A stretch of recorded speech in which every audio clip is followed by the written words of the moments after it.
bayan sa Espanya na magiging maganda ang kanilang ekonomiya ngayong 2015.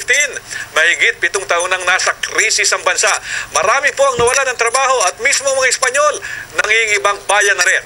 Mula po Barcelona, Spain, may Balita Global si Daniel Infante Tuanyo.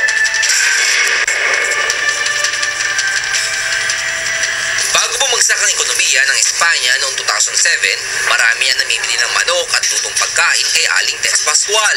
Pero kumonti ito dahil sa krisis kaya napilitan siya magtanggal ng tao. Pero tingin niya umaayos na ang ekonomiya at positibo siya na gaganda ang negosyo sa susunod na taon.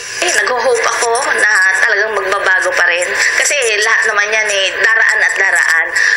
Ang hanap buhay ko naman ay pagkain. So alam kong mga tao magugutom. So karaniwan bibili at bibili yan. Hindi naman sinuwerte sa negosyo si Ginang Estela. Krisis na nagtayo siya ng grocery kaya kinalauna nagsara ito. Balik kusinera siya ngayon. Dahil ni Aling Estela, bumaba ang palitan. Dati 70 pesos ang euro, ngayon 54 pesos na lang.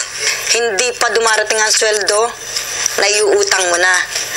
Ang sweldo mo dadaan lang sa kamay mo parang pambayad sa mga bills, lalo na pag may mga pinag-aaral ka pa o nagre-rent ka ng bahay. Tingin niya ngayon 2015, halos wala magbabago sa sitwasyon. Pero para kay Ginang Rosel, may-ari ng employment agency ni Ginang Estela, dumarami na ang trabaho. Ngayon medyo na rin, umaahon na rin konti. Saka marami na rin ngayon humihingi na naman ng mga chikas. Bumaba konti ang sweldo, pero bumabalik ang na maraming trabaho din ngayon.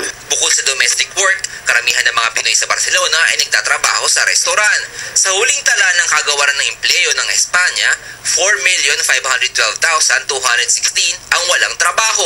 Ang Las 15 Minutes ay isa sa mga restoran na karamihan ng empleyado ay Pinoy. Pagmamayari ito ng grupo ni Philippine Honorary Consul Jordi Fuchs. We closed this year in the business better. It's going up. It's more work and the benefits of the enterprise. This made to think that 2015 it will be the end of the recession. Especially here in the area of, say in Catalonia, but much more in Barcelona. Dapat daw pag-ibayuhin pa ng mga Pinoy ang pagninegosyo at susuportahan daw sila ng konsulado. Daniel Infante Tuanyo, ABS-CBN News, Barcelona, Spain.